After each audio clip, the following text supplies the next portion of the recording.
Lowe's knows how to help make your home holiday ready for less. Get Select Style Selections vinyl flooring for just $1.99 per square foot and have it installed before the festivities begin. Our team can help you every step of the way. See a Lowe's Red Vest associate or visit Lowe's.com/holiday install to get started. Lowe's, we help, you save. Basic install only. Date restrictions apply. Subject to availability. Installed by independent contractors. See associate for details. Contiguous U.S. only.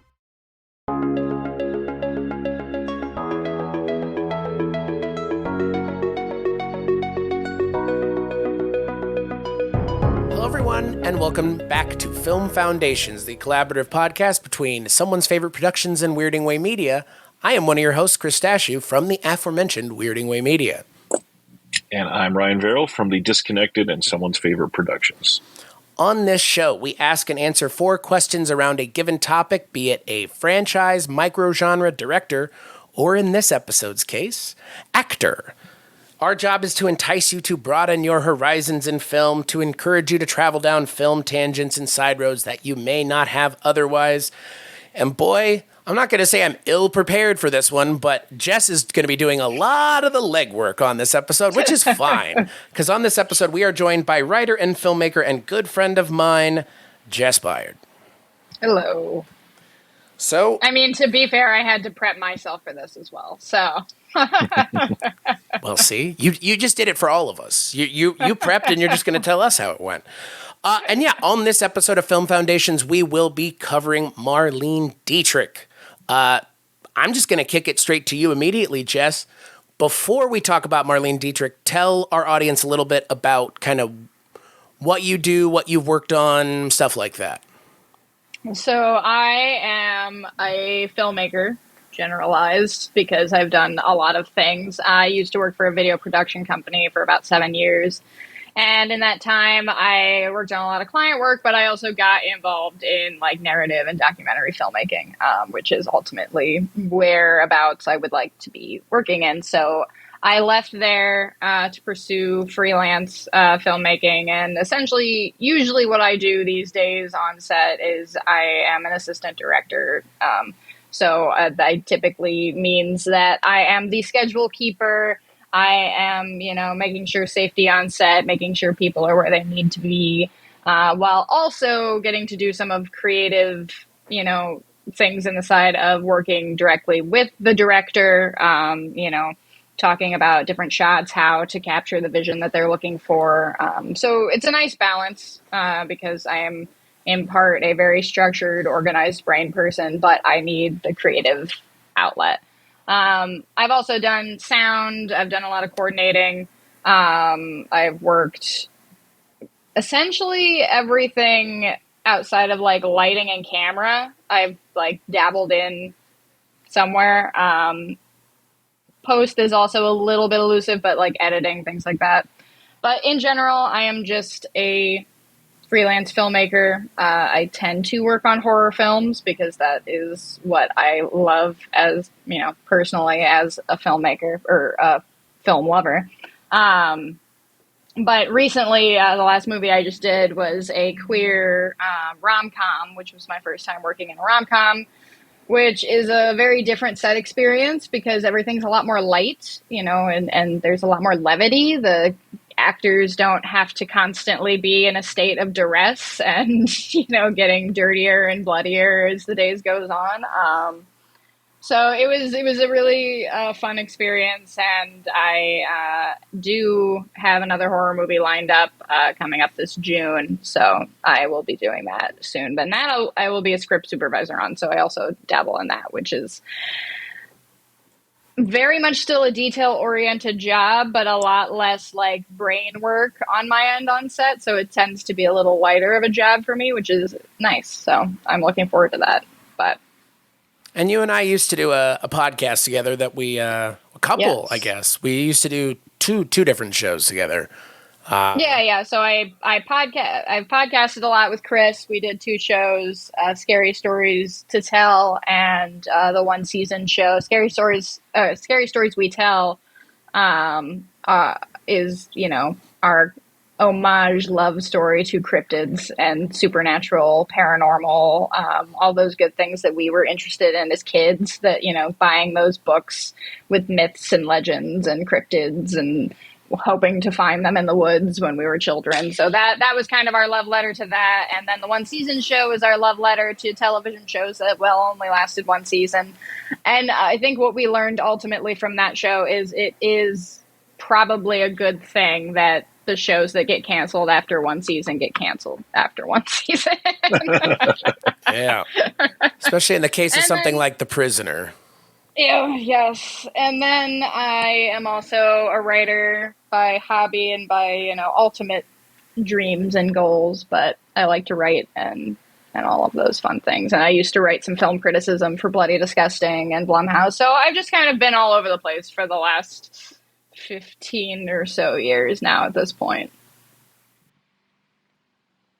And I do have one secret love, and that brings us to this, which is classic Hollywood. So I guess that is the kind of the next question here. Where, why, how did you become interested in Marlene Dietrich? Why was that what you wanted to do? Given that you were given the opportunity to pick anything, why are we doing Marlene Dietrich? So when you first told me about this show that you and Ryan were doing, I was like, okay, I am going to take this as an opportunity to learn more about, film history and the important people throughout it. I have a lot of background knowledge about classic Hollywood. It's kind of like I'm known as the horror person, but in the back of my brain, I know all these things about Greta Garbo and Audrey Hepburn and, Cary Grant and things like that. But I do have some blind spots or some spots that are just not as well versed. And Marlene Dietrich was one that I definitely knew a lot about. And I think, I think if we're honest, my first introduction to her would be through Looney Tunes, which was my first introduction to a lot of classic Hollywood stars. Obviously, caricature versions of them, but representations of them nonetheless. That, when I go back and I watch movies like this, recently my partner and I just watched a whole bunch of Joan Crawford and Bette Davis movies because we had rewatched Ryan Murphy's Feud. And I realized that I had not really seen a lot of their movies. I know who they are. I know who these people are. And that's kind of what I'm getting at with Marlene Dietrich. These big stars from so long ago at this point. 1930 was almost 100 years ago. Yikes. At this point. Yikes. And that's one of the movies that I watched in preparation from this is from 1930. So it's kind of, these huge stars that are just imprinted themselves. If you are a film fan and someone who is just beyond somebody who's, I think it's safe to say that almost everyone likes movies, right? To a point. For the most part, movies or television, most people are going to be I sit around and I watch movies and TV. But for the people who take it upon themselves to really dive in and learn the history of it, for better or worse, because I am not, blind to the negatives of classic Hollywood and the, elitism, the classism, the racism, all of the isms that happen throughout classic Hollywood.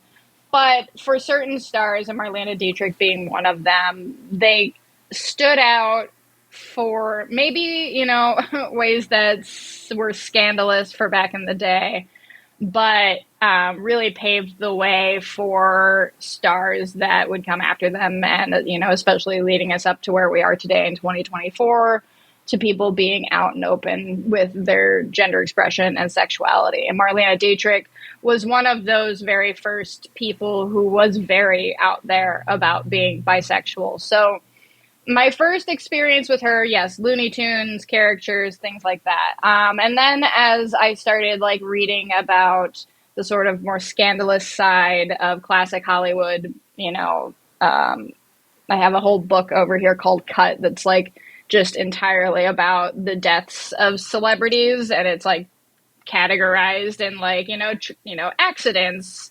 trigger warning suicides, in obscurity. And so I started reading about all of those people, and she had always stood out to me because she was such this, like, one, just fashion icon, aesthetic icon, as the kids would say these days. And to the point where she knew what the fuck she was doing when it came to, like, instructing the crew, much to their annoyance, but, like, how to light her, and to, like, her wardrobe, down to, like, how many feathers should be, like, in this specific thing. And you know what? She looks amazing in every frame and every picture she has ever taken and done. And that was 100% calculated and, done with intention. Now, yes, she does represent sort of this ridiculous beauty standard, and that's sort of one of those things, right? Like with classic Hollywood that I, am not blind to. But I think that she did it in a way that she also elevated it not to just being like standards of like what a feminine person should look like, but she took it to a point where she was gender bending it. She, embraced androgyny. She embraced high femininity. She embraced high masculinity. And she went in and out of these things very easily. And to be honest, back in the day, it was a very open secret. Everyone knew it, to the point where she had started this, she and a variety of other very famous women in classic Hollywood, Greta Garbo being the biggest, of those people, that it is said to be that Marlene Dietrich effectively just ruined Greta Garbo, like, for relationships for the rest of her life. But to the point where there was this thing known as the sewing circle, where it was a bunch of these, like, very, like, known, very, feminine, beautiful women of Hollywood that were all known to be sleeping with each other, and that it was encouraged for them to sleep with each other because it kept them youthful. It kept them, like, all of these reasons, da-da-da-da-da-da-da. And so that's kind of what always drew me into her as, like, an icon, as, like, this kind of very early representation of a queer, very open about it, no qualms about it, person in fucking 1930. Like, right. And also a huge fighter of fascism. Like, was traveling with what is it, the OSU, not OSU, that's the USO. The USO, yeah, that's the dyslexia and Ohioan coming out of me. She traveled with the USO during World War II, like, actively singing and raising funds, and apparently also sleeping with General Patton while fighting, for the Nazis, to the point where the Nazis wanted to woo her back because she got her start in, like, Weimar, Germany. She's born in Berlin. She was in the Weimar era. She left Germany because she could see the writing on the wall and was like, peace out. And to the point where, of course, though, Hitler was a huge fan of movies and media and propaganda and using stars to capture, people's interest. Wanted her to come back, and instead her response was like, absolutely the fuck not. And she took her fee from a movie that she had just done, I think with Billy Wilder or Joseph von Steinberg, I can't remember which one, took her fee and immediately, like, donated it to, like, like, helping Holocaust refugees and everything, and then immediately went out and started, like, singing with the USO for several years doing this. So overall, I was just drawn to her, like, as a person. Hold on. Water break. But leading up to this podcast, much like with Betty Davis and Joan Crawford, I realized all of my knowledge of Marlene Dietrich is kind of in this, like, reputation precedes her kind of way, right? Like, these we all have those movies and people and things in our brain that we've just seen so much of, or like certain clips of so many times, or just read so much information about them that it feels like we've consumed a lot more of their content than we actually have. And that was one for me. So leading up to this podcast, I did have to utilize the library. So go library. Libraries are awesome. The libraries are awesome, especially mine, which has gone officially fine free. So there are no fines. As long as you eventually return the things, you are good. Yeah, they did that here too during the pandemic. Go library. People would go in more, which is, I think, is novel concept, really. Yeah. Well, this is your PSA to use your library, because there's a lot of things. You can put in Canopy and Libby. Not sponsored. Yeah. But so I did get a few movies of hers to prep myself for this, and I watched a few interviews, a few YouTube video essays, a variety of different things to just learn a bit more about her. So yeah, that was my very long-winded answer to whatever your initial question was. I mean, it's the right amount of wind being used. I'll say that much. Ryan, as I kind of gave away my lack of exposure to Marlene Dietrich, what about you? What's your history with Marlene Dietrich before we get into her properly? I'm going to admit I am almost a complete novice here. I'm very familiar with a lot of physical media releases of stuff that she's been on recently.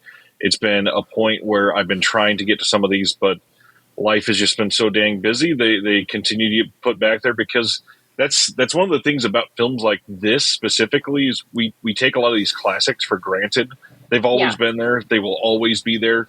And to be frank, like the way that I'm entrenched in physical media, it's because deep down I know that's not the case. It is very easy to lose some of these films forever, especially. I mean, that's why I had to use the library. Right. Especially when we're talking about 100-year-old films at this point. And so I'm very guilty of, I have a few of them. I don't have as many as I should. And I think over time I've maybe seen one or two, but it's been so long. I'm basically going to say I've never seen any of them, because I'm not going to be able to speak with authority on anything. So I'm here to learn from Jess. And I'm very thrilled to have a topic like this that covers somebody important, somebody that's overlooked nowadays, and somebody that has a very wide breadth of filmography that can be covered from many, many different angles. Yeah. I mean, her career spanned like from the 30s to the 70s. Now, granted, unfortunately, her very last film role in the 70s was done much like the rest of classic Hollywood by that point, was for money, and at a point where she was pretty much just drunk the whole time. Yeah. So not a great representation at that point in time, but good for her for keep on going, I guess. Some of those like 70s and 80s last films from people, you could tell they're essentially like held up by the people around them. Yeah. Joan Crawford in is it Tales from the Dark Side, or is it? It's one of those. Or is it Twilight? No, it's not Twilight. Are you talking about the Zuni? Where the lights go out in the city? No, that's Night Gallery. Night Gallery. That's the Steven Spielberg directed, the one where she takes the guy's eyes, right? Yes, yeah. And then she can see for like 5 seconds and the city blacks out, and it's like, well, whoops. And she throws herself against a window so hard she falls out of it in a skyscraper. Yes. All directed by Steven Spielberg. Wonder what ever happened to that guy. I don't know. Such a sweet boy. Yeah, right? Oh, man.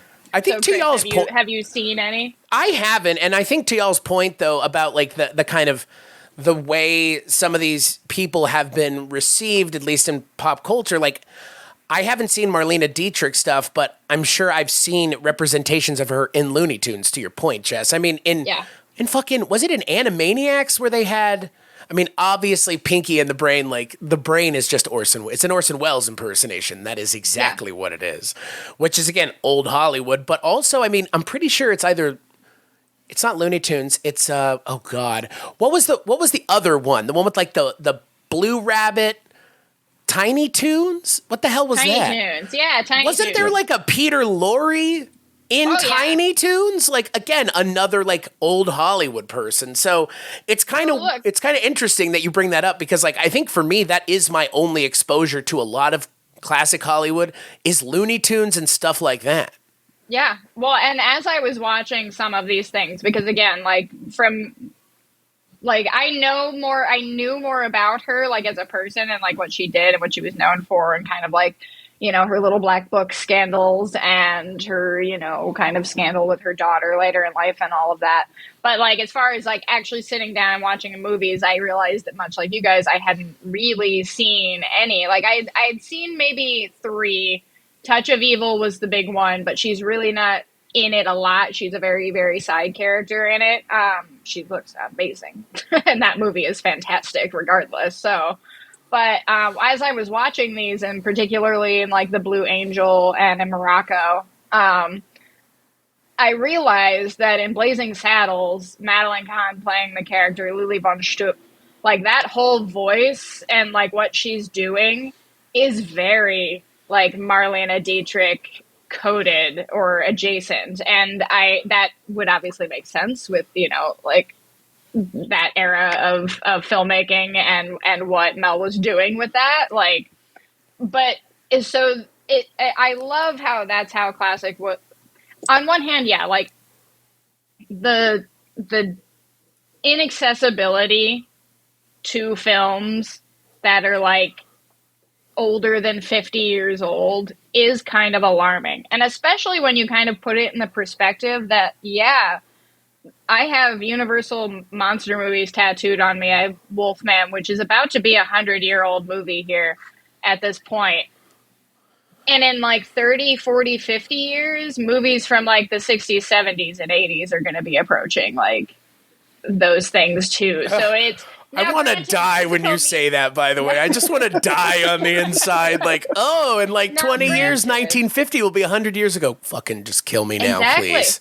And now, granted, with, I think, the generations of, you know, people who grew to love cinema and wanted to preserve it in physical media, has seen a resurgence, right? Like, there's all these boutique labels and stuff like that.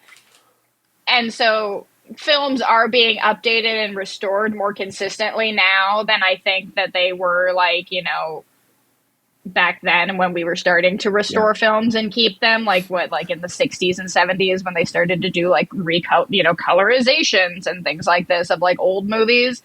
But it was still picking and choosing, right? It was very much picking the big ones, like the huge movies that everybody remembers from those times to re-release or colorize or whatever, like Gone with the Wind and all On the Waterfront, like all of those movies. But there's a lot of, and especially this is one of my my like rabbit holes in classic Hollywood, is the transition from silent film to talkies to audio based films. I love anything to do with that era, like that kind of like right in between era of film history and like representation. I just watched Hollywood Babylon with my partner not too long ago, which came out last year? Yeah. 2 years ago? I think it came out last year. Like 3-hour long epic about that specific era in film. And if you don't give a flying fuck about that specific era in film, you're probably not going to really give a shit about anything that's happening in the movie. But hey, Margot Robbie's in it. She's great. Brad Pitt's in it. He's great. Like, there's a ton of people in it. Is it a perfect movie? Absolutely not. Is it long-winded? Absolutely is. But it checks a lot of boxes for me, so I enjoyed it.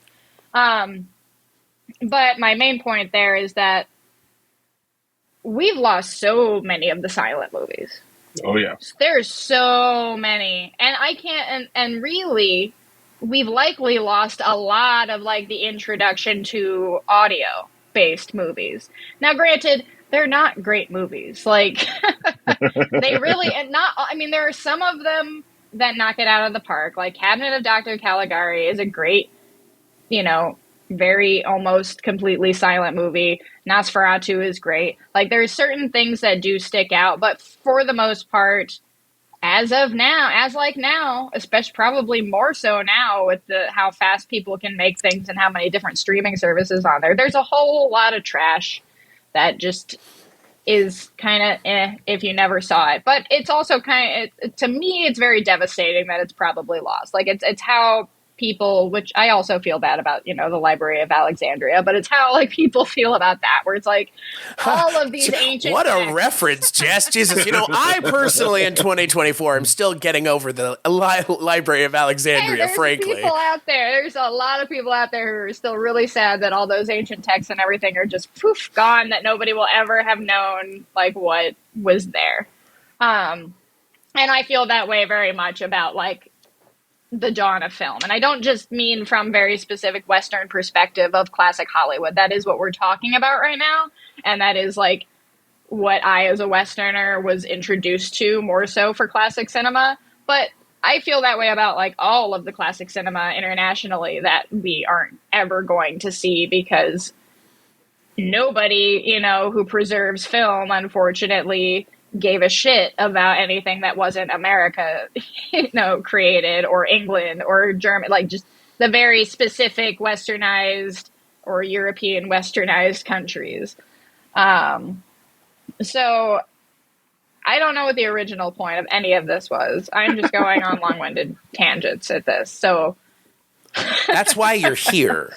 I know, but I feel like I should be answering a question. I'm just we're not going on and on. We're not at the question part yet. I mean, but to your point, and obviously Ryan is a huge advocate of this, a physical media advocate, as it were, even, which you can find in certain locations around this great globe and on Amazon.com right now. I think it's important, even if I'm not buying every physical media thing or anyone is, to make these things available physically, because, I don't know about y'all, but the moment my internet goes out, I go, oh fuck, what do I do now? Ryan doesn't say that because he's got a room of Blu-rays and 4Ks. A wall of movies. Yeah, but like, again, like the way I equate it to is more in me now, it's more of the Xbox Game Pass problem. I don't own any of those games. So the moment they take a game off of Game Pass, I can't play it anymore. So it gives you the fallacy of ownership without any of the actual ability to do anything about it. I would absolutely have more physical. I mean, there was definitely a time, especially when I was writing for Bloody Disgusting and all of these different outlets, I got a lot of stuff from Scream Factory and Arrow and all of these, and Kino and all of these places, which is awesome and fantastic. And I am very grateful for all of those things. I just, as a chronic apartment dweller, as like most people in my age bracket, I don't have the room for it. And between me and my partner, my partner is also a big advocate for physical media, but they're like even more, in the analog area than I am. So like VHS tapes and records and things like this. And it just takes up so much space. And I just can't have it. And it annoys me because I do have that fear in my brain that, like, I am so dialed in to Netflix and Hulu and, Max, sorry. And all of the Tubi and Freevee and all the other fucking things that exist, that if one day, like, say, let's take the crisis of Y2K and we move it up to now. Oh God. We would be all so much more fucked than we would have been in 2000 had anything gone down with the computer systems at large. Yeah. That if something now, like a cyber attack, a cyber attack could happen at any second, at any point in time, by anybody, to anything, for any duration of time. Right. And could have, once things are back up and running, could have still like wiped out like 50,000 titles from Netflix if it wanted to. Like, and sure, I'm sure that there are vaults and vaults and vaults of servers in all of these headquartered places with all of the hard drives of all of the backup things there. But even still, I worked in video production. I know what can happen to hard drives when they sit around for too long. Like, yeah. if you're not maintaining those well enough, and you're not like, those files are going to degrade, like digital files are no safer than a fucking film reel. Like, sure, they might last longer to time, but They have less of eventually a they do tendency to degrade. burn.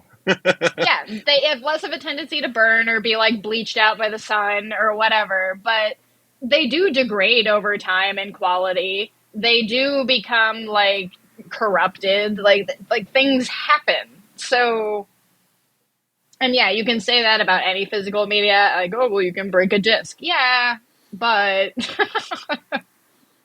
if I could replace the disc, that's great. Like, Right. but if your hard drive gets wiped out and that was your final, that was your permanent house for that, and now it's all gone, it's just all gone. Well, and that's one of those things that we never talk about in film archive openly, which should be probably talked about more. Is there was issues with film reels turning to vinegar, and with this is not. I'm not saying this is a small problem, but literally like film stock bursting into flames out of nowhere. Yeah, That's a big deal. Yes, I'm not saying it's not. However, when you think about it, that is almost easier to counterattack rather than like the Chinese government from 4,500 miles away being able to access digital files. That's a lot more of an impending threat. Yeah. Like, and just anybody. It doesn't even have to be even like, it could just be some random nut job, right? It can just be a group of random nut jobs on the internet from anywhere in the world who have calculated to just this one point. And I don't think that it's out of the realm of possibility for a cyber attack to specifically target entertainment. Because what does America love more than anything? Right. More than capitalism is entertainment. And it's just, it could happen. We have so many various forms of entertainment to distract us from all the bad things going on, isn't it? It's just great. I love it. Mm-hmm.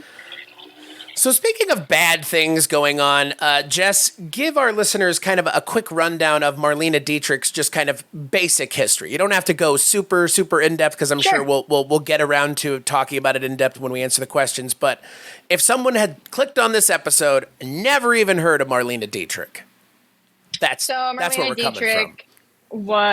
Is again a classic Hollywood star from essentially starting out in although she denied it, but there was I don't know if it still exists, physical proof that she did in fact appear in a couple silent films in Germany back in the day. She claimed that she never did. She claimed that her first film, which was the film that like brought her international fame, called The Blue Angel, was also Germany's first sound film, like actual sound film, not just like an experiment with sound film. So she was born in 1901 in Berlin, Germany. She was essentially brought up in, not brought up in, but like eventually became primarily like a cabaret singer. She was very in touch with the artistic culture in Weimar, Germany. She eventually, like I said earlier, did leave Germany because she could read the writing on the wall. And once she got, out of Germany and started working in Hollywood, this is when she really became known for her outspoken effort, or outspoken support for the war effort during World War II, where she would go on tour with... what was it? USO. Do it again. USO. With the USO.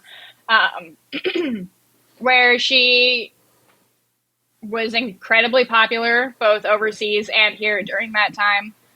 She was kind of one of the very first stars to start like using her star privilege to like actually speak out about important things as opposed to just being vapid, which is what stars were known for. And I guess still are in some cases. But she was also known as the bisexual messy queen of Hollywood at the time. Her little black book was more like a gigantic large phone book with multiple volumes, ranging from all the big famous Hollywood men that you know, but then also all the big famous Hollywood women that you know as well. Greta Garbo, Like I said earlier, General Patton, John F. Kennedy, Kirk Douglas, just everybody. Pretty much anybody that you can think of off the top of your head who is known in classic Hollywood probably had an affair with Marlene Dietrich, and she was very open about it.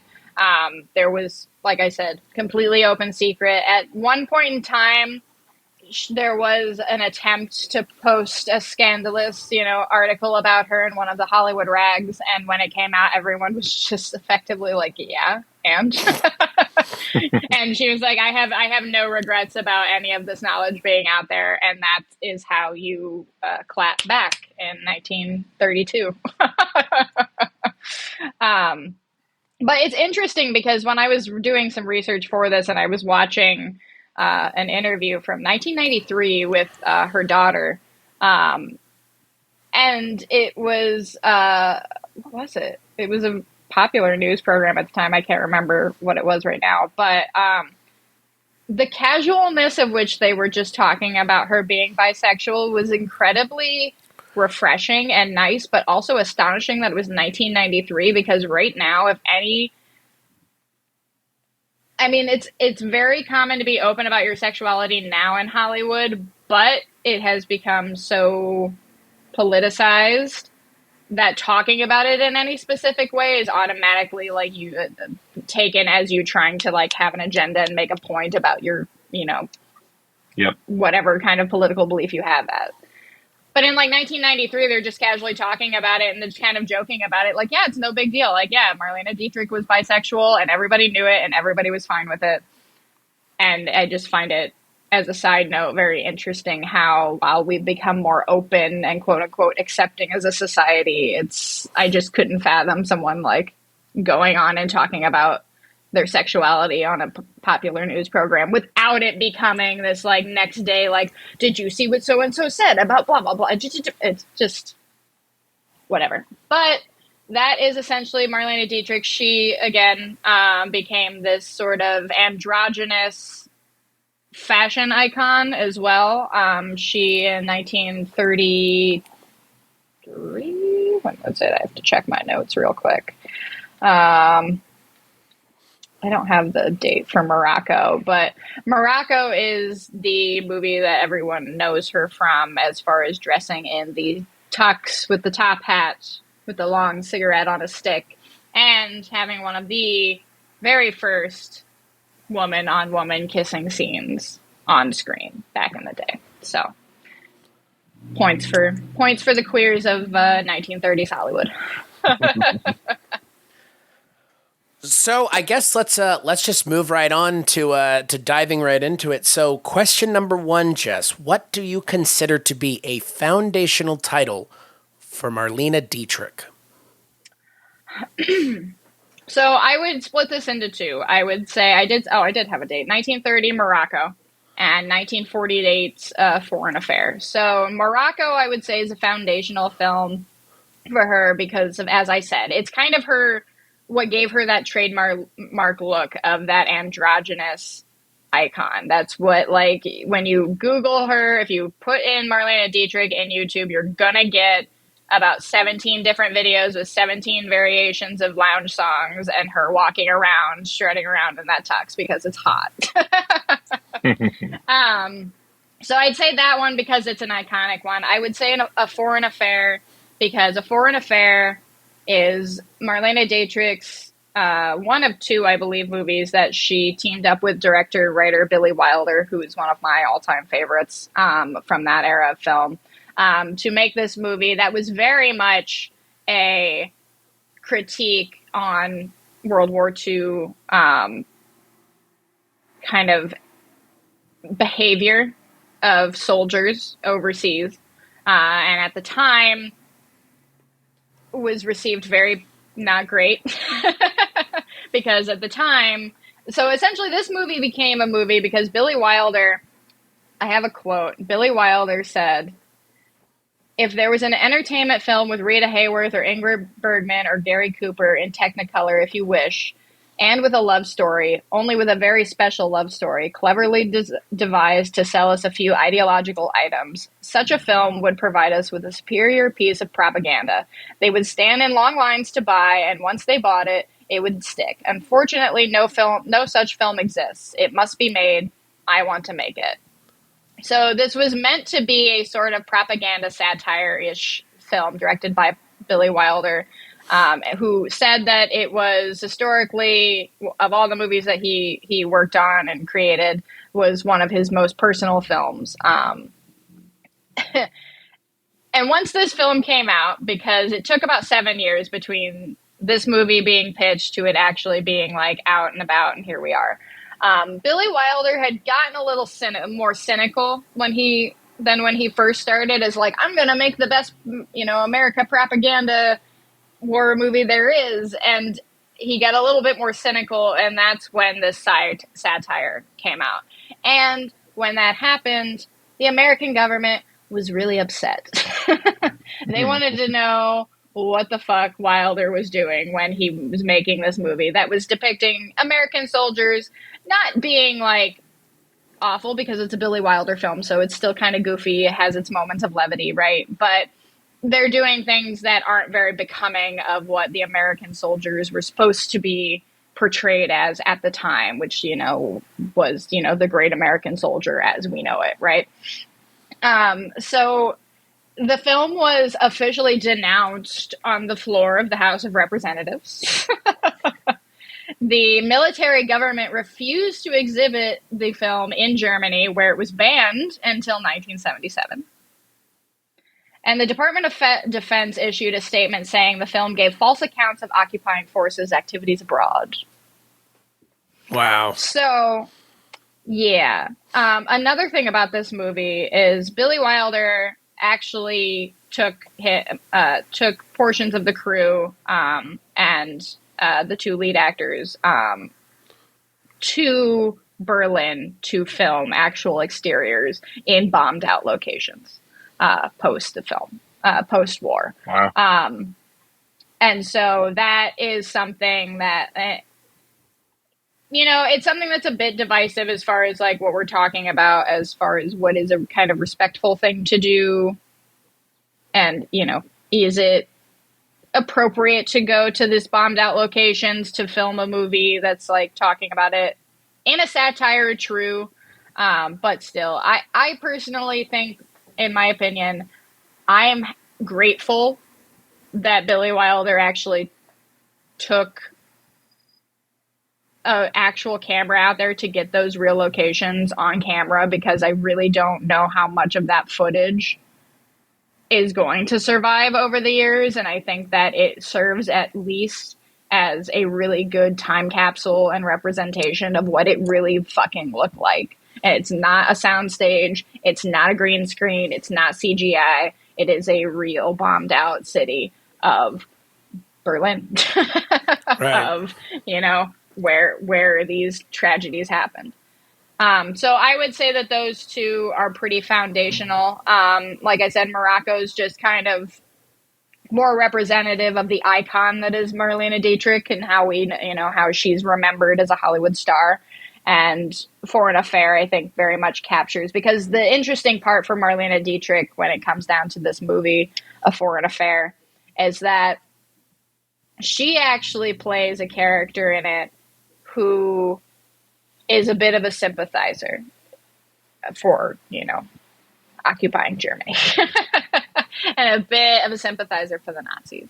So she actually did have some, she had to really do some soul searching to do this role, because she was so in support. Like, she's from that area. She lost family in the Holocaust. Like, she was so anti-German, or not anti-German, anti-Nazi.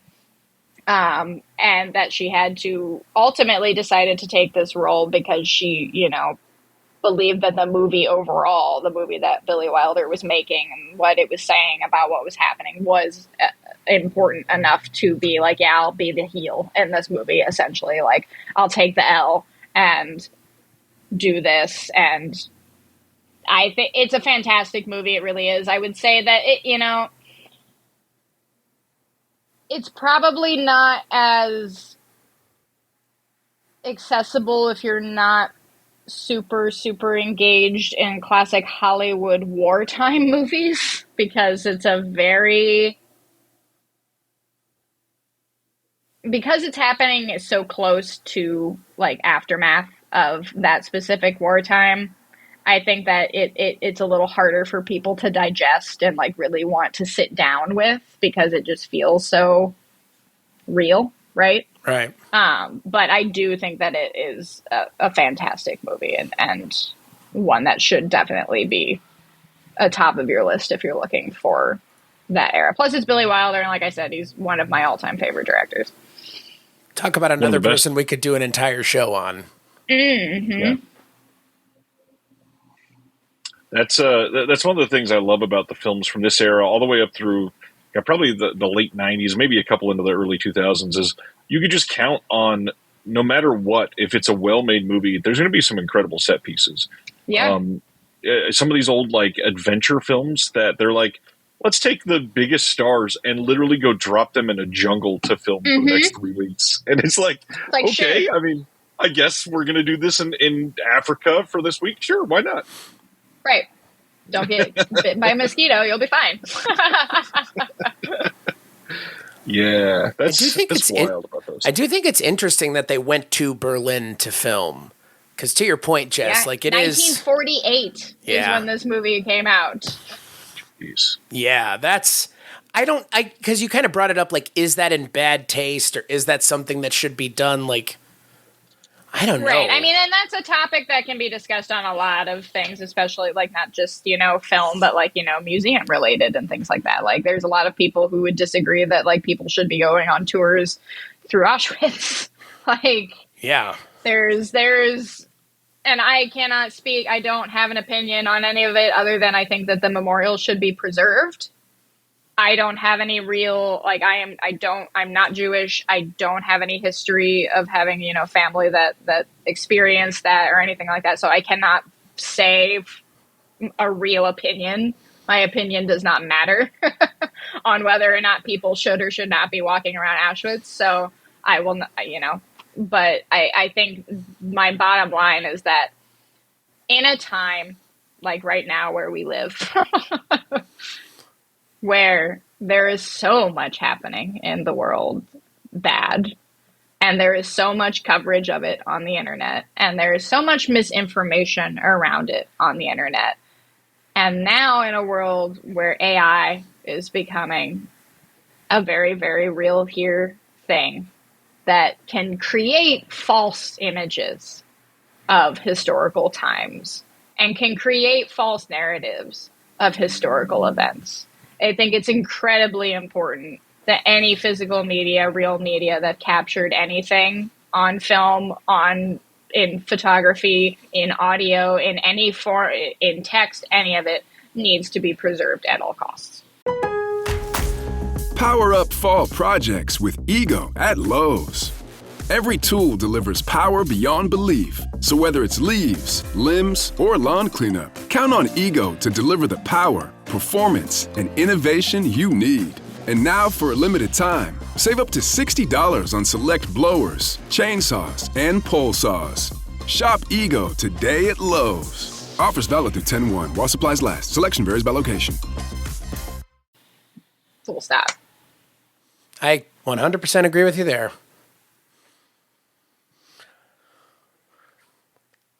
So I don't know. Was Ryan anything? Do we want? It was a full stop. Yeah, literal full stop. I've given my thoughts on the set pieces. I think we can probably move on to the second question. So, Jess, can you recommend a lesser-known Marlene Dietrich title that, while not quality-wise, good or bad, but wouldn't necessarily be the easiest thing for someone who's never seen one of her films to watch? So I would say it's not a lesser known per se, because I mentioned it earlier, and it is the film that is known for bringing Marlene Dietrich into the spotlight, and that is The Blue Angel of 1930, which is a tale of Lola, played by Marlene Dietrich, a saucy cabaret singer, meets this, curmudgeonly, lonery school professor after a bunch of boys are sharing her pictures around school, and he goes to, have a talking with this young lady. And instead then, spends a night with her. He gets back to the schoolmaster. He says, "You're out of here."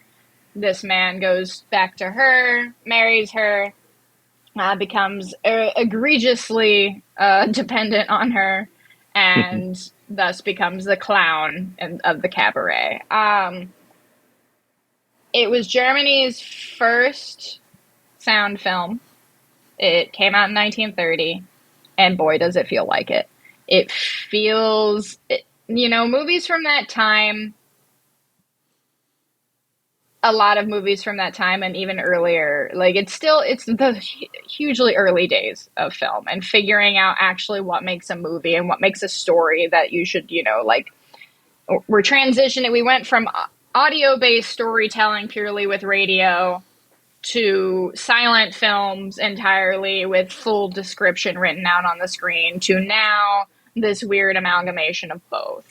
And some movies just really feel like that. The stories are very paper thin, the characters are very paper thin, and it's just overall kind of boring. Like, hold on. I'll let this go by. Can hear them. Every day. There's hanging and banging down in Akron. Yep.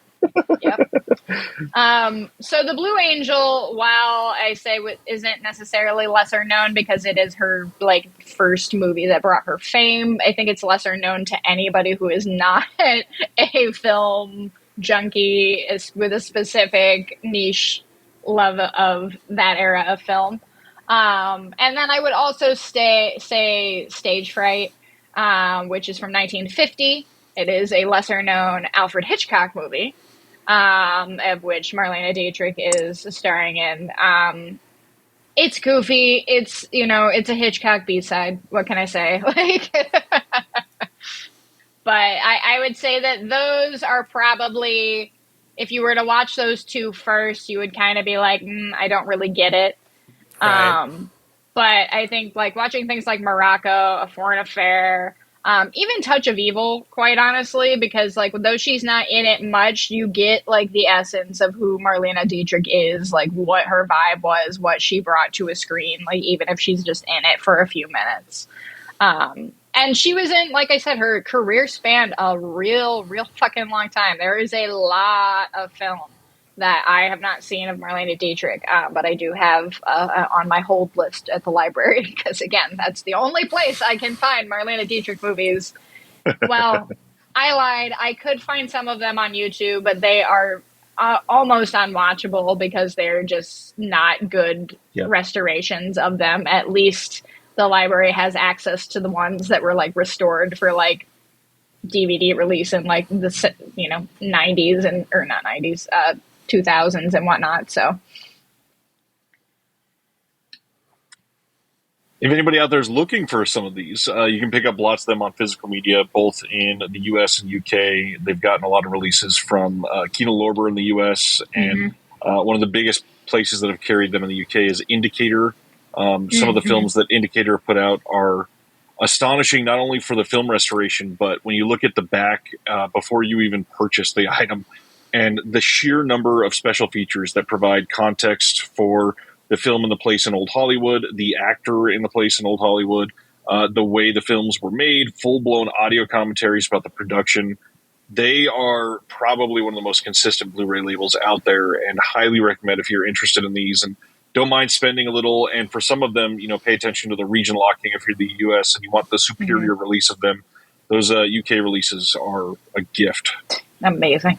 Yeah. Oh, that's awesome. I knew Kino did a lot of them. I didn't realize Indicator. I actually didn't know that much about Indicator, so that's a label I'm going to have to keep an eye on now. So they do great stuff. Ryan, do you have an answer? You don't. Neither one of us have an answer, I'm assuming, right? Not going to be answering anything today. No. I think we're good. Okay. I'm just making sure.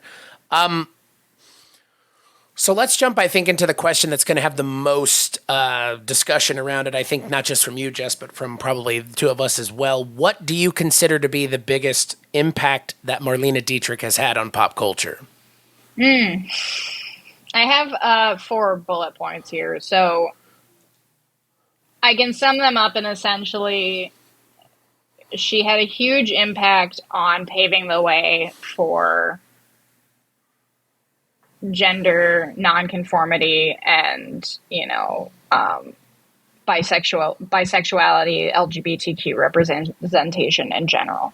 Now, can I say that she was always super like how we would consider these days like PC about it? No, I can't. She's famously quoted saying that she, preferred to sleep with women, preferred to like be with women, but you just can't quote live with a woman, end quote.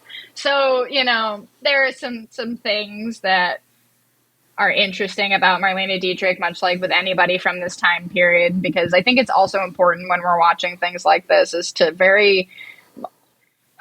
watch it with a very objective lens and an awareness of the time period that you're watching it in. And I'm not saying that as an excuse to excuse racist and homophobia and xenophobia represented throughout classic Hollywood and, even today. I'm not at all. There's no excuse for it today. And again, I'm not making an excuse for it per se, but I am saying that it is, unfortunately, was a part of the time. So like in certain cases when watching these movies, like when I did my, Betty Davis retrospective, there's plenty of movies in where she's a nice lady of the house with all of her servants and everywhere around there. And it is uncomfy to watch as a person in the year of 2024. But, I think watching these things also gives us a lens and perspective to see how much things have changed and, how those things are very foreign and weird to look at now. And that's a good thing. They should be strange. They should make you uncomfortable when you watch them. But going back to the main question, so I think she paved the way big time for just queer representation in Hollywood. I think she also paved the way empowering actresses to embrace more than dainty, wifely, motherly duties. You can wear pants, you can have quote unquote masculine energy, you can be, upfront about your sexuality or just your desire for sex in general, be it gay, straight, whatever. So I think she did that. And then I think she was also one of the kind of first, especially women, but one of the first stars to use her social power to speak out against world corruption, aka the Nazis at the time. But she was not afraid to go out there and be very outspoken about it and actually go out and perform for soldiers and things like that during the war. So, I think that I go back and forth on how much celebrities should and should not be using their social power to talk about things that are happening in the world at large, right? I think that it is important that they recognize it. I think that it is important that they use some of their social influence if they can to like encourage people to donate and things like that, which is essentially what Marlene Dietrich was doing, right? By going out on those tours and singing in lounges and doing all of these things was to raise money for those. And I think that that is a fantastic way to use your social privilege. And I think that if you are a person with that much social reach, you should try and help people see the good things. But I think it's also a slippery slope because the right side of things is very objective to people, right? Like my right side of things, your right side of things are different than some other people's right side of things. Their right side of thing is my wrong side of things. So it becomes if the celebrities use it, if the quote unquote liberal celebrities want to use it for this kind of things, then other celebrities can use it for these kind of things. And it just becomes scary.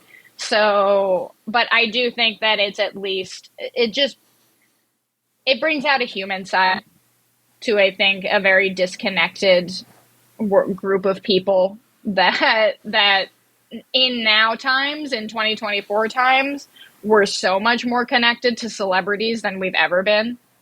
Like we know so much more about them We know, where they are on a daily basis, just based on what they post on social media and things like that. We can talk to them, quote unquote, a lot easier than like back in 1940. If you lived in, fucking Nebraska or Ohio, and I'm sorry, Ryan, I don't know where you live. he you know where he lives? Nebraska. Jess, he literally lives 2.5 hours from me. All right, In KC of all places. If you're living in Nebraska and Ohio in 1945, no fucking way do you have a chance of ever speaking or seeing a celebrity from Hollywood. Like, you don't know what they're doing unless you happen to pick up a tabloid or whatever, if you could afford it, because we were all living in very just rural areas back in that time. Especially in Nebraska and Ohio. Yeah. The definition of. People in Nebraska and Ohio, I'm sure, did not give a flying fuck about what was happening in Hollywood in 1948. Nope. Unless they specifically cared. Otherwise, Unless they would, yeah. Yeah. And, we might not have had answers for the other questions, but as someone like yourself, Jess, who identifies as queer and is looking to be a good arbiter of a queer content maker, I think someone like Marlene Dietrich is obviously very important in a whole host of ways, because, they paved the way for people like me and you, even if it is, 30, 40, 50, 60 years on now. The ability for us to be open about our sexuality while making content is something that I appreciate, frankly. Yeah. Yeah, and there was no point in time where she was hiding that fact that she was sleeping with everybody in Hollywood, men, women, whoever. And I just, that's amazing to think about that in that time period happening. And, look, I also, as a, part of this was also to, again, get to know more of my queer history, right? And as a movie lover, I feel like I need to know more about, like, the queer historical figures of film. Totally. And that's not to say and to disregard the not so great sides of these people. Like I've kind of mentioned bits and pieces throughout this podcast. It is important to recognize that not all of these people were 100% amazing. Just because Marlene Dietrich was a queer icon and is a queer icon, and I still think very important to film and everything, like I've said up to this point, it's important to note that she was not a perfect person either. She has her own Joan Crawford, mommy dearest things going on, And the interview that I watched from 1993 with her daughter was about the book because Marlene Dietrich died in 1992, and in 1993, her daughter Maria Riva released a book detailing what it was like growing up as the child of Marlene Dietrich, which for like a lot of these women in Hollywood that we've heard about, Joan Crawford, Bette Davis being, some of them, was not a great mom. She was pretty cold. She was pretty distant. She was very career focused, obviously, which is not to say a bad thing, but she was a career focused in a bad way. And they effectively, once her daughter was a teen, she knew every detail about Marlene Dietrich's sex life. Marlene Dietrich would give a review, essentially, of whoever it was that she slept with. Which, look, as me now, please, I would be a fly on that wall. I want to know how everybody was in that time in bed. Just please tell me. But to your, 15, 16-year-old daughter, not a great conversation starter to be having. She was also an alcoholic, very much an alcoholic. And again, I think it's important to note all of these things because I think it's important to remember that celebrities are human beings and very complex. And while they can do a lot of good, they can also be not great people through and through. We all have our own vices. We all have done things that we're not proud of. We've all made mistakes. And the important thing is to learn from them. And I think overall, I can't say that Marlene Dietrich learned. I don't know. Never met her. I was 2 when she died. There's no part of me that knows anything really, really about her and why she did the things that she did. I can make assumptions, right? Like she lost family in the Holocaust. She grew up in a very hard time. Like, it's not surprising to me that she's distant. I think that was a commonality of the silent generation as parents as a whole, and the greatest generation as parents as a whole, is they were all kind of distant because they were all raised in a time period where your family could just all be wiped out at a moment's notice, be it from disease or war or whatever. So, I say all of this just to make it a well-rounded thing, and that kind of, when you're thinking about celebrities and icons and all of these people that you look up to or idolize in some way, and even not even celebrities at this point, like Hollywood A-list celebrities at this point, we're talking people on YouTube channels and whatever, just creators that people look up to. It is just really important to know that it is okay to like their stuff and to look up to certain aspects of them that you admire.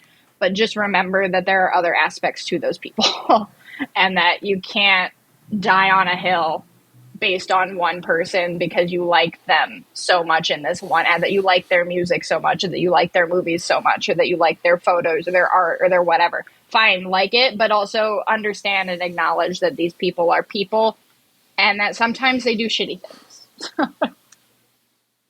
Yeah. You're totally right. You have to compare, not compare so much as just keep it in the front of your mind. We recently did an episode on Mad Max on the Culture Cast, and the first thing I said at the top of the episode was, I just want to get out in front of this before we say anything else. Mel Gibson's not a great person. We get it. We know, everybody knows. But he was in fucking Mad Max 1, 2, and 3. He's been in plenty of stuff. He made that movie about Jesus being hit a lot of times. So, that's what it was about. It was about Jesus being beaten to death. I saw the damn thing. Good Lord. But for me, at the same time, like you just mentioned, Jess, you can't at the same time then detract from the things that they have done. Marlene Dietrich in specific, obviously being a very positive force for good in terms of a queer representative look, I was thinking about this the other day. In 1990 something, In Out came out. The Kevin Costner movie, or not Kevin Costner. That'd be better. It would be funny if it was Kevin Costner.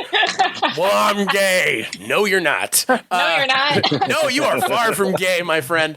But no, the Kevin Kline movie, and that movie at the time was that was a big deal. That it was it's a gay comedy. We are only now in 2024 on the other side of a full-on gay romance between two men movie, which is Bros, which, by the way, I'm just going to say this to anybody listening. If you haven't seen it, it's fucking amazing. It got railroaded at the movie theaters. I need to. It's so good. It is so good. And I don't even like, what's his name? Billy Eichner, I believe is his name. The guy who's one of the main characters in the movie. But I found the movie to be charming, and it took so long for us to get two gay men in a big budget romantic comedy. It took to 2022 or whatever it was. Yeah. But again, queer representation in Hollywood is something that we should be proud of, that people were willing to go out on a limb for. Because like you said, you could just be blacklisted into the fucking ground. Up until probably the early 2000s even.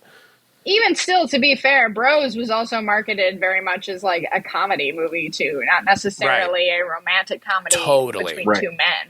I didn't see Bros because I was I don't give a shit. No, totally, totally get it. It's just two guys, okay, whatever. But I didn't realize until it would come out, whatever, that it was actually a queer rom-com essentially, and I was oh, well, it wasn't marketed that way because still. The homophobia still exists. Right. Well, I would blame if we market this way, we might not make as much money than if we just bill it as just a dude comedy. It'll be fine. Yeah, it's very gay. And it's very gay.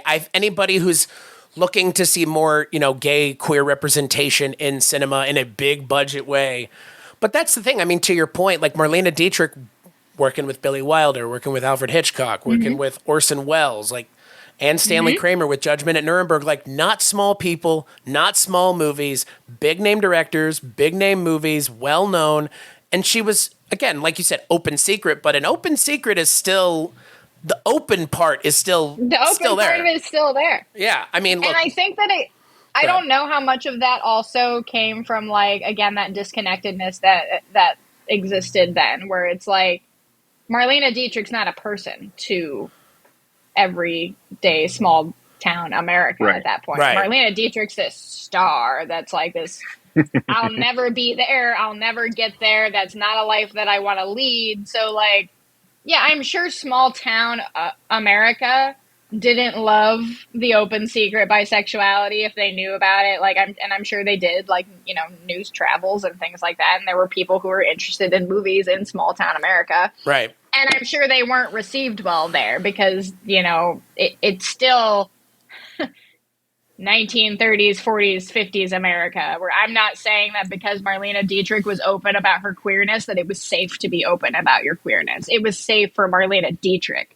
to be open about her queerness because she lived in a world that was so disconnected from the rest of America and the rest of the world that you could do whatever the fuck you want. And that's part of why I love the history of, like, classic and when I say classic Hollywood, people are probably thinking, well, people at this point, I don't know what would be thinking, but in general, probably like 40s, 50s era of, like, movies, right? But, like, I mean, like, the original era of classic Hollywood, like the 20s, 30s.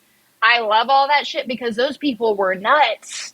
Like, they did whatever they wanted. They had all the parties they wanted. They did all the drugs they wanted. They had all the sex they wanted. And they could because they lived in a world, like I said, that was so disconnected from everything else that it didn't matter until it did, until Hollywood had a little bit of a change of heart. And they were like, It's okay to be queer and open now, right?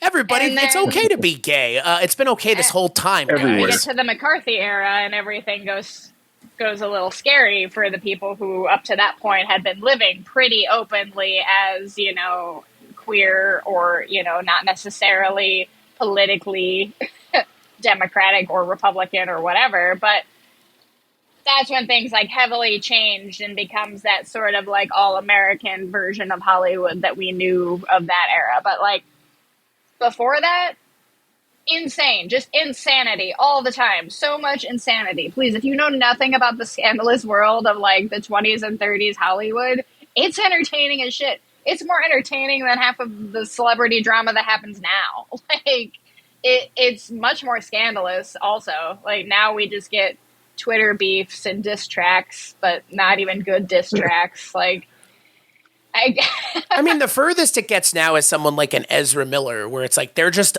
doing naughty things, being like being kind of a degenerate. And look, which is fine. I'm not saying that Hollywood should be run like that era of Hollywood. Like, there was a lot of bad shit happening. I'm not saying it was like I enjoy reading about it because it was good stuff. No, I enjoy reading about it as much as anybody enjoys reading about any kind of gossip and scandal and true crime and whatever that we all find a weird draw to. And that's when Jess pulls their Kenneth Anger's Hollywood Babylon book out and goes, see what I mean? Here. Where is it? See what I mean? Exactly. I do have it. I do have The Girls, though, which is Sappho Goes to Hollywood, which is the book about Marlene Dietrich and Greta Garbo and all of those sewing circle ladies that I talked about. If you're interested in that, it's called The Girls, and it's by Diana McClellan.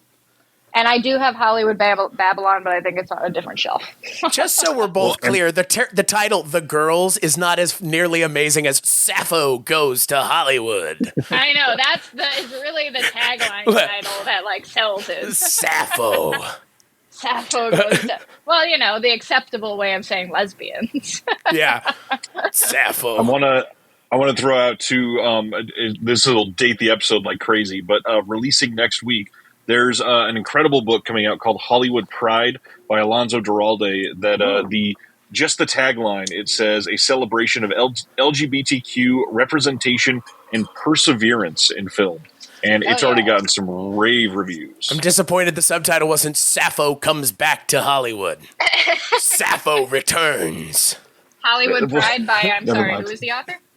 Alonso, Alonso, Duralde, Duralde. You can only imagine for those what you were looking going to say, Ryan.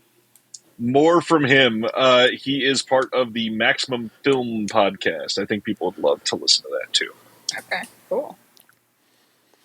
Yeah, now we just have to write a whole series of books about Sappho Comes Home. Sappho. It's just like, it's such a great, just that word, Sappho. Like Sappho, baby. I'm just waiting for you to advertise book 5 of the Sappho Comes series. Sappho Comes. Sappho Comes where? Next podcast. Sappho's a coming. Good Lord. Sappho's a coming. There you go. That's right there, folks. There for the taking. You can have it. I mean, look, at the end of the day, I mean, you know, bringing up Ezra Miller, another person who theoretically could have been a positive force for good in the entertainment industry because he's non-binary. So, you know, as someone who identifies as non-binary myself, it would be nice if they weren't a complete Looney Tune, speaking of Looney Tunes. Yeah. But that's the thing about Marlene Dietrich. Like you said, you know, we can't ignore the fact that she was at the core a human being, which is, you know, good, bad, a human being in a very different time period that lived through things I cannot possibly fathom. Like, well, I mean, I guess I can, kind of, but not to the point where I personally have lost anybody in massive genocides that are occurring in the world. But it's hard. Like, and it's something that as people who consume film at the rate that we consume film, and who have consumed a lot of film from big eras of film, right? The classic Hollywood era, the 70s era, the 80s era, all of those things that are filled with so many problematic people who created good forms of art. And I do believe that there are things that are unforgivable. And there are certain artists and creators that I won't support for specific things. But overall, it is just the constant philosophical and ethical battle of being a person who consumes any form of art. And that's any form of art. That's, you know, look, do we really think that our most classical composers were the best people and had the best opinions about things back in the day? Right. Do we, you know, we hold certain presidents from long ago at a high esteem that did some not great things. We have, I mean, it's just, that's ultimately the point, is that people are people and they are complex, and that it is important to educate yourself on who those people are, and to also be willing to admit and acknowledge that some people that you idolize have some things that they, if they're currently alive, should be working on. And if they were, you know, are dead, well, it is what it is at this point. But it's just, you have to have less than black and white thinking on who you're supporting and who you're wanting to talk about. Every time you or I have said people are people, I just keep thinking of that goddamn Duran Duran song. Every time. People are people, so why should it be? Well, and I think the other thing about, again, being a good arbiter of queer representation, like we've already alluded to, if you're queer and in Hollywood, you're already under a massive microscope as it is. Mm-hmm. So any step out of line, I mean, look, let's just talk about someone really quickly in terms of queer representation and someone that got totally railroaded. Paul Rubens. He did not have child pornography. He didn't. I mean, no matter what anybody says, it wasn't child porn. It was vintage erotica, which is a bad answer, a funny answer, but a bad answer nonetheless. But I mean, he was essentially shunned by the industry for like 15 years because of it. I mean, he was also masturbating in a movie theater, which, I mean, again, But that's in an adult movie. and I mean, yeah, what do you think people do in an adult movie theater?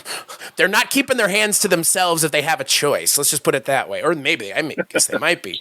But that, for me, I think is the other thing, like, obviously for someone like Marlene Dietrich or so many other, I mean, because the thing about her is she's bisexual, like you alluded to, Jess, which in and of itself is very contentious still in in the queer communities right now. I mean, there are plenty of people, you've heard it, I've heard it, you know people, I know people, Ryan, you may know people even, who diminish bisexuality as even existing.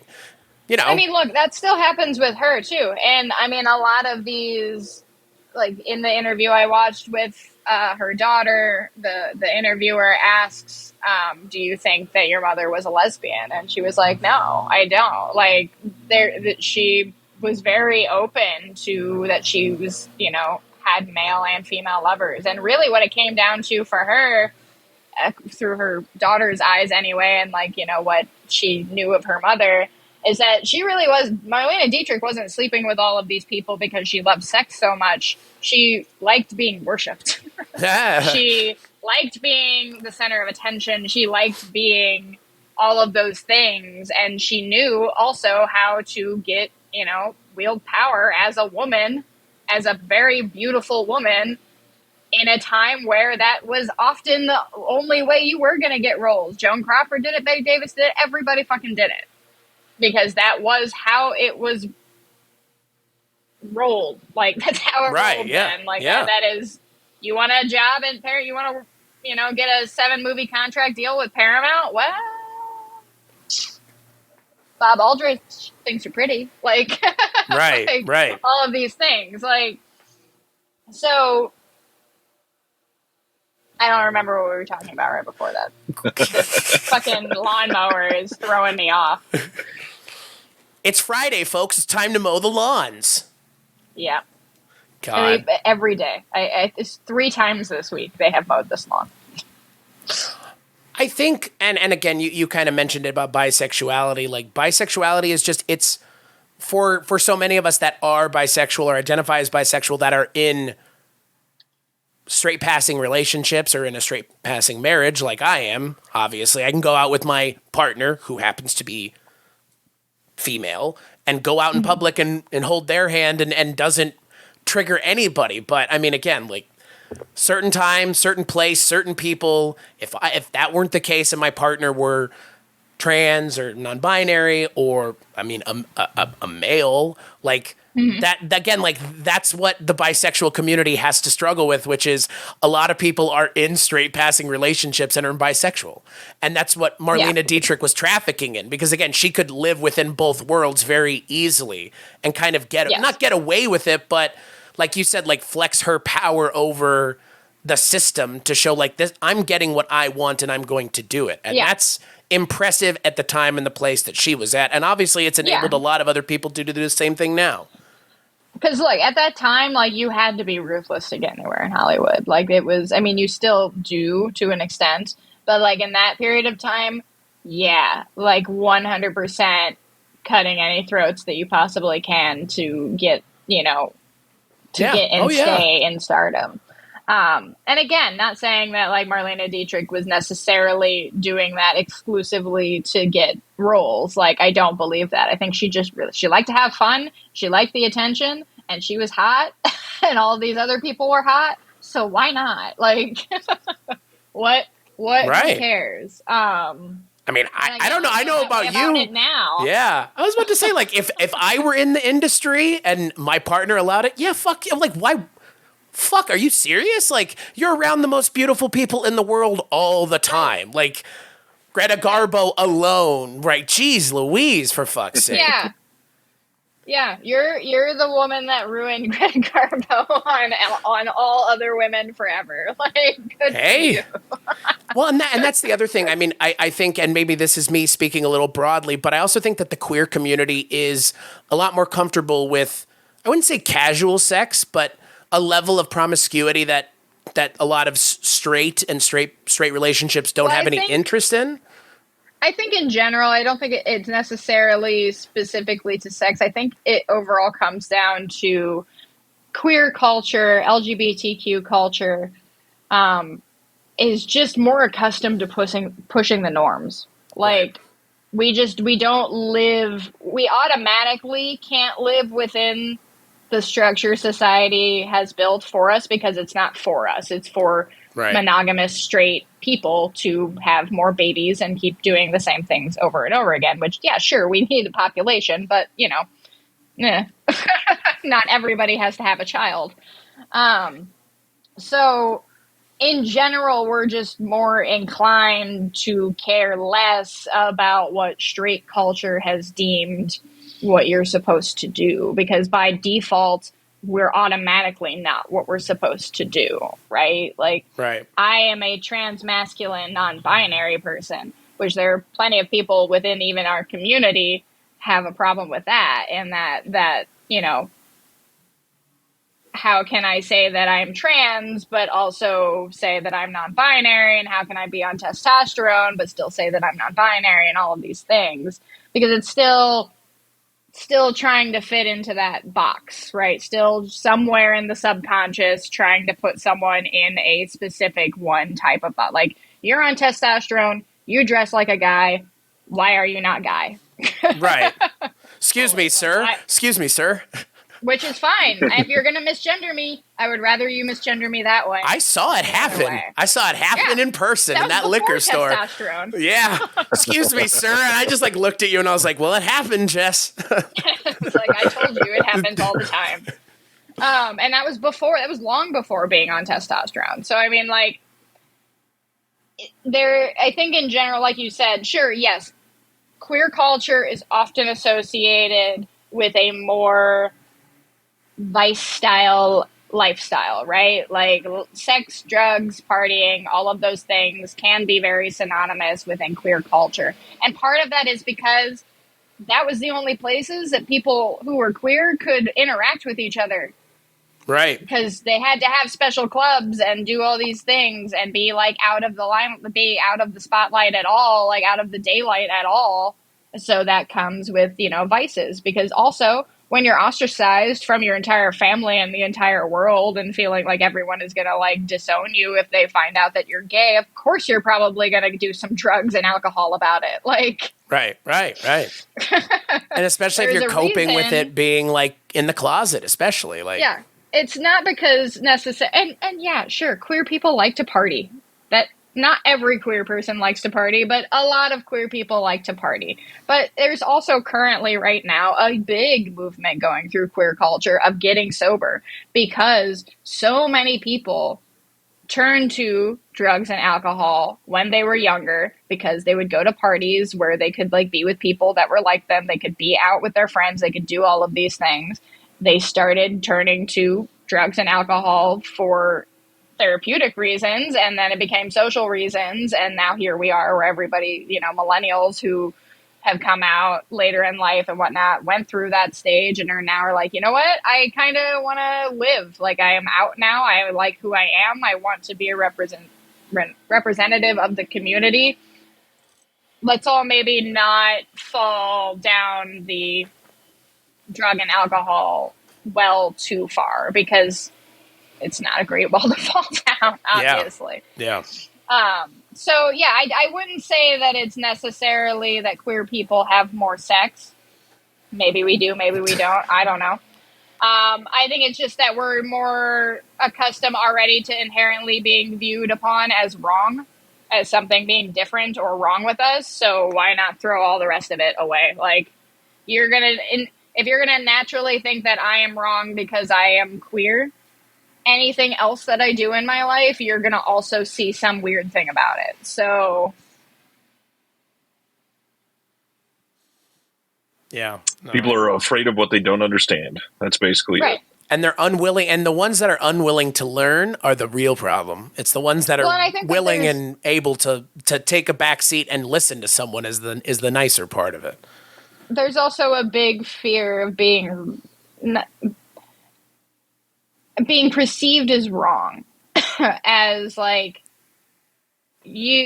for straight culture, for monogamous straight people who have done quote unquote all of the correct things, right? to school, they got married, they had kids, all of those things. Maybe some of them aren't super happy with all of those decisions that they have made. And I think Yes, that I'm there's listening. a lot of resentment. Yeah. He waited the longest time for that one. He's like, I got my opportunity and I'm not going to miss it. I think there is built some resentment that people who, and I will say this as a person who thought that I was supposed to have to go to college and take all this debt on because I was supposed to have a job, and you better believe I am resentful that people made me believe that that was what I was supposed to do. So I think that there's maybe some resentment in that side of things, that it's like, oh, I didn't have to do exactly what my parents did. I didn't have, and that's not saying that like these people are, that everybody who feels that way is closeted. No, but I'm just saying you can make other decisions in your life. And I think that queer people in general, you know, we don't always have kids. We choose career over kids. Sometimes we just do different things like as an adult life than what is supposed to be a traditional adult life. Right. And there are plenty of queers out there who live the traditional adult life, who got married, who have the house with the kids and the dog and all the things. And you can do that. If that's what you want to do, please do that. But overall, not everybody is happy in that situation. But we were all told that we should be happy in that situation. Yeah. And because of people like Marlene Dietrich out there saying that that's not the case, showing that that's not the case, we are where we are now. I mean, obviously she's a big proponent of moving the needle forward for queer representation in media, which trickles down everywhere else. It just does. It just does. So before we move on to the fourth question, Jess, are there any other Marlene Dietrich films you want to mention that people, again, just to mention offhand, just ones that you would, put out there into the world? I think I've mentioned most of the ones that I would top recommend, and then you or Ryan, one of you, brought it up. But Judgment at Nuremberg, I mean, heavy movie. Look, like, again, we're talking about like A Foreign Affair and Judgment at Nuremberg. All of these movies are very much revolving around Nazi Germany and the tragedies and atrocities and things that happen there. Judgment at Nuremberg is very heavy. It is not a light movie. There is no levity in that movie. But it is an amazing movie. Also has another one of my favorites, Judy Garland. I would say that would probably be the other. And then there's a bunch, like there are a ton. I still have a ton of Marlene Dietrich movies on my list that I haven't seen. But I just encourage, if there's, I've been having fun doing this. Like I said earlier in the podcast, my partner and I had rewatched Betty versus Joan, the Ryan Murphy dramatization of the feud between Betty Davis and Joan Crawford, which again, if you are starting to become interested in Hollywood scandal, that's a big one. That's a big known one. And it is, whoo boy. And I personally loved Feud, Betty versus Joan, Ryan Murphy. Say what you will about Ryan Murphy. I personally liked that season of that particular show a lot. But because I did that, I then went through and watched a bunch of Joan Crawford and Betty Davis movies that I hadn't previously seen. And now this month, my partner and I are doing an Elvis movie retrospective, which I've not seen pretty much any Elvis movies. Oh, no, Jess. We've watched like 3 or 4 now. And you're still going to watch more? They're not good movies, but they're so fucking hilarious in the worst of ways. But I'm enjoying going down these rabbit holes again and exploring like specific talent or specific directors again. It's not something that I've done in a long time. Like it's something that I did when I was a teenager and like early in college when I was like really starting to consume like all of the movies I could get my hands on. But as I got, older and I had seen, I've seen a ton of movies and I started working in movies and stuff, and I just kind of got away from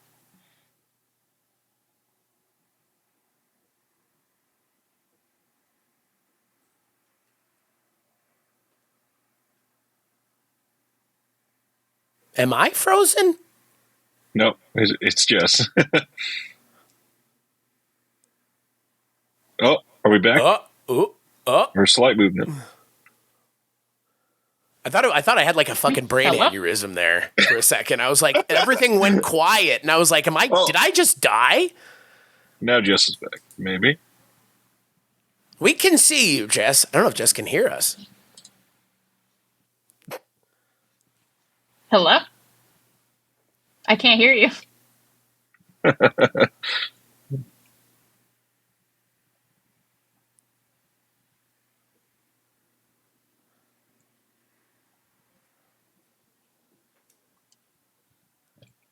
Hello?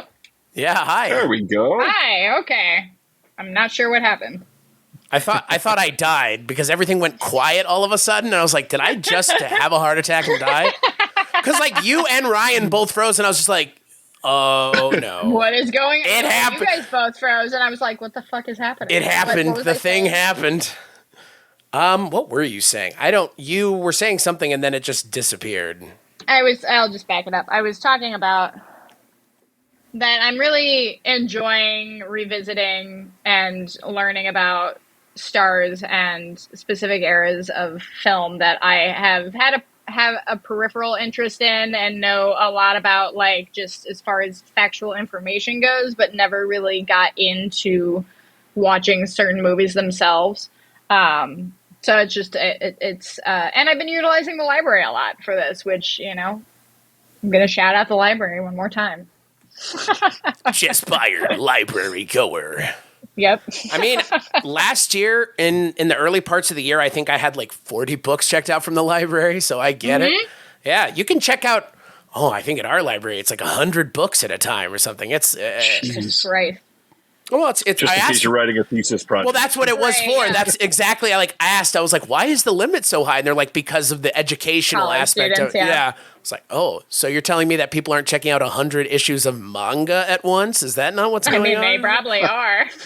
I definitely was. I mean, look, I got like 12 or 13 Elvis movies sitting over here right now, so I'm sure the people at the library are just like, what is this person doing? Because right now, if you looked at like my record, it's just like a ton of Joan Crawford, a ton of Betty Davis, a ton of Elvis, a ton of Marlene Dietrich. Like, they probably assume that I'm some sort of film student that's like doing cursory research. Serious for film papers. research. Yeah. Into So- Elvis. Yeah. Right. Into Elvis. Yeah. We did those Elvis movies a couple years ago on the Culture Cast for You've Never Seen September, and oh no. They are so clearly there for one reason and one reason alone, which is to make Elvis more Elvis-y and than he dance for already people, was. yeah. It's like, this guy doesn't need y'all's help. Like, he's Elvis. Like, he doesn't need anybody to be like, don't you guys see this guy's talented? Like, duh. But that's where the studio system aspect comes into it. Even very though true. the studio system and the contract system like that had been long gone by that point in time, Elvis was still very effectively owned by his manager and everybody involved in those. And while, again, we're talking about people who aren't through and through decent people, but who are beloved in history, Elvis was not a great person. But it is pretty tragic to how, like, shitty he was managed and, like, how he was forced into those movies. And where some of them are, like, outright kind of depicting his life at the time Yeah. Yep. within the movies, and him getting, like, you know, shafted by managers left and right as characters in movies and things like that. But also these movies are just ridiculous to watch, and because my partner and I are just typically Mystery Science Theater movie watchers when it comes to things like this, it's a good entertaining time. Giving it an old good chuckle and gas in the movie as you go along. So speaking of other movies and other actors, because you've kind of already mentioned a couple, in your approximation for the fourth question, what is a cinematic bridge, or who even possibly is a cinematic bridge to Marlene Dietrich? So if this person likes X, they might also like Marlene Dietrich. What is the X in that equation? Solve for X, Jess. I bet you didn't think you'd be doing algebra on this episode, but here you are. I hate algebra. I mean, look, I would say that if you are a person who is interested in film and, like, beyond a just going to the movies every once in a while knowledge base, which I assume you are if you are listening to a podcast called Film Foundations. And you are, again, you're looking for, maybe you're a younger queer audience member who is looking for more insight into their queer history. If you're a woman who is looking to find more talent that pushed societal norms for what it meant to be a woman, what it meant to look like a woman, what it meant to act like a woman, I think that you would at least find some of her history interesting. I don't know if you would love all of the movies, but I think just knowing about her and having her in your repertoire of queer icons, essentially, you would be interested in her. I guess if we're saying like what movie, like if you like X movie, then you would like this movie.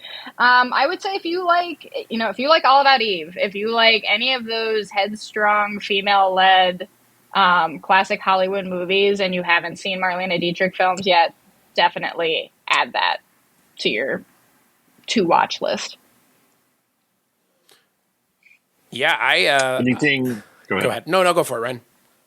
Anything modern that perhaps somebody's never dove into old Hollywood that you would say is best comparable to something like this? I don't know if there's any like modern movies comparable to a Marlene Dietrich movie, but what I can say is I mentioned this movie at the top of this podcast. If you have any interest in finding and trying to get your feet wet with Hollywood scandal and like just becoming more interested in finding out the history about those things, watch Babylon. It is long, but if you find yourself wanting to know more about those types of people and how they made movies back in the day during that time after you watch that movie, then that's something that's your tip off that you might want to dive more deeply into the history. It's a great documentary. It is. Dude, that sound booth moment. Oh, yeah. As a person who does audio and like is so thankful that I didn't have to do it in a fucking hot box. In 1940. Man, it's brutal. So brutal. Because I can feel, because like doing sound is brutal in general, and you do have to like fit yourself into like teeny tiny spaces oftentimes, but like nothing to that point where you're locked in like a box with no ventilation. Isn't Babylon the movie with something about a elephant? That's all I heard about it. I'm dead serious. I heard something about an elephant, right? Is that the same? We're talking about the same Damien Chazelle film, elephant, right? yes. Okay. Yeah, there is an elephant. It is a great movie, though. Yeah, let me put it this way with Damien Chazelle. The stuff I've seen of his, I have enjoyed, and then some of the other stuff I've seen of his, I find to be, I mean, look, where this is I don't know how you would feel about this one, Chris. I don't know. Is it better than La La Land? Yes. Okay, well then that's opinion, yes. That's all it needs to be. But I think it's, for me though, see, because that's another type of classic Hollywood that people love, right? The musical aspect of it. Look, I like a good classic Hollywood musical. It's not my favorite thing in the world. I like the I'm a horror movie person. I like anything dark and scandalous and weird. So I'm always going to be more drawn to the scandalous side of Hollywood rather than, so like anything like Babylon or Once Upon a Time in Hollywood or any of those type of movies, that's where I'm going to live. La La Land appeals to another audience that is not me. I think the joke that I think it was Susan and Sharon of 80s TV Ladies and I were talking, and the consensus we came to was, wouldn't it have been nice if La La Land was just on the highway the entire time? I mean, it might have been a better movie because I think that's the best part of the entire movie is that first musical act on the highway. Can't even imagine shutting down the highways in LA to do anything like that. I mean, I know they do it all the time, but it still is just, whew. Wow. Yeah. So anything else we want to talk about with Marlene Dietrich before we bring this bad boy home? Nope. I think I've said all I can say on Ms. Dietrich. So with Marlene Dietrich firmly in the rearview mirror, where can people find you, Jess, and the things that you work on if you want people to find you on the internet, that is? You can find me on Instagram at writer Jess Byard. That's writer with a W, Riter. You can find me. I am now on Twitter. I don't really use it other than to just read things. I'm sorry, X. I just read things, but I think my name is Jess Byard23. I don't know. I'm not really going to post much on there, so follow as you want. If you want my movie opinions, I'm using my Letterboxd again. That is also at writer Jess Byard. So yeah, and then you can find several movies I've worked with on Tubi, but I'm just gonna let you do that scavenger hunt. You're not going to point them at Oopsaloo? What a shame. I would rather point them at Baby Oopsie than quite a few of the other ones I've worked on. So That's to this fair. point, so. What about you, Mr. Vera? Where can people find you and your assorted body of works? Everywhere under the name The Disc Connected. I will shout out if you are ever interested in finding information about these physical media releases that I alluded to during this episode through places like Indicator in the UK or Criterion in the US that has a bunch of Dietrich films as well. Every single Thursday night, live on YouTube, Twitch, Twitter, Facebook, I do a show at 9:30 p.m. Eastern going over all of the physical media releases of the week. And then after that, we do a film discussion with our guest on some sort of top 5 or some sort of appreciation or maybe even a live episode of Film Foundations every once in a while. And it's a really good time. We got a really great community that is willing to push back in the comments, give their own feelings and opinions, and give out other suggestions on our topic. So it's always a good time. Chris, how about yourself? They're willing to push back in the comments. Brother, they're pushing back in the comments immediately. I've never been around a group of people that are so on top of the fucking ball. My Lord.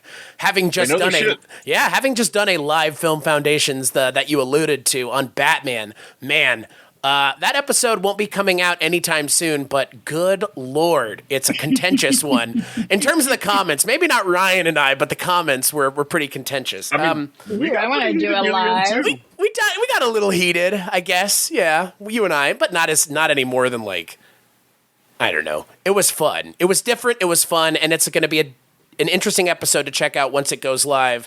But for the stuff that I work on, weirdingwaymedia.com is where you can find everything that I work on other than one thing, which is Rankin' on Bond, but you can find it patreon.com/culturecast or patreon.com/projection booth. At the $10 level or higher, you get to hear me, the Projection Booth's Mike White, and Richard Haddam of Richard Haddam's Paranormal Bookshelf, because that guy has his own podcast now, Mr. High and Mighty over there. And, yeah, you can check us out talking about what other than James Bond, obviously, with a title like Rankin' on Bond. Once a month, we talk about a new James Bond movie. So right now, it might even be over by now by the time you hear this. So, like Ryan said, not to date the episode, but who knows? So yeah, and in terms of this show, like, rate, and review it wherever you get it. Please, if you don't use iTunes, please head on over to iTunes.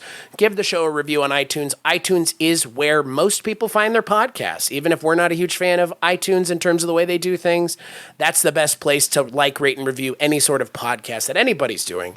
So if not just for us, but any podcast you listen to, go give them a rate and review on iTunes. It costs you nothing, and it helps us out immensely. Jess, thank you so much for joining us. This has been great. I think this is our longest episode at this point. Yeah, this has been fun. And as always, we hope you check out our next episode and that you continue to push the boundaries of your interests in film. We'll see you then.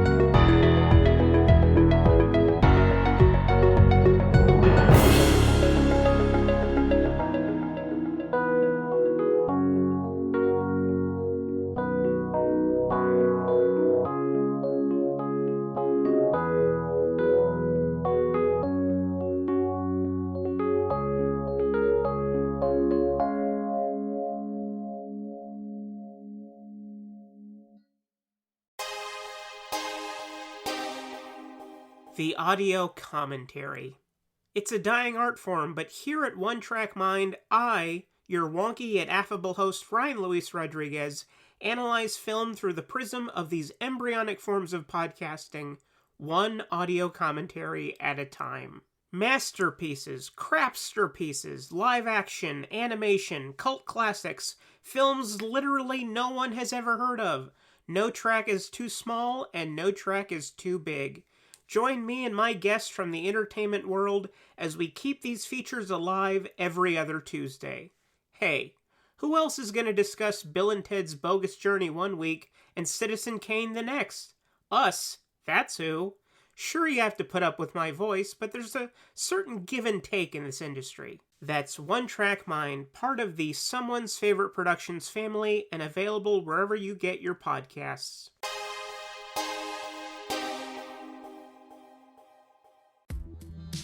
Hello, this is Chris Haskell from They Live by Film. For those that don't know us, Adam, Zach, and I, we built a podcast over the last 2 years that's a combination of film discussion from 3 very different perspectives, as well as industry interviews with the leaders in boutique Blu-ray and 4K community. We started with Deaf Crocodile, but over time we've been lucky enough to speak with Arrow Video, Severin, Mondo Macabro, Vinegar Syndrome, Radiance, Indicator, most of the OCN partner labels. It's been a blast. You can find us wherever you podcast, and also actually recently as part of Someone's Favorite Production Podcast Network. We hope to see you online.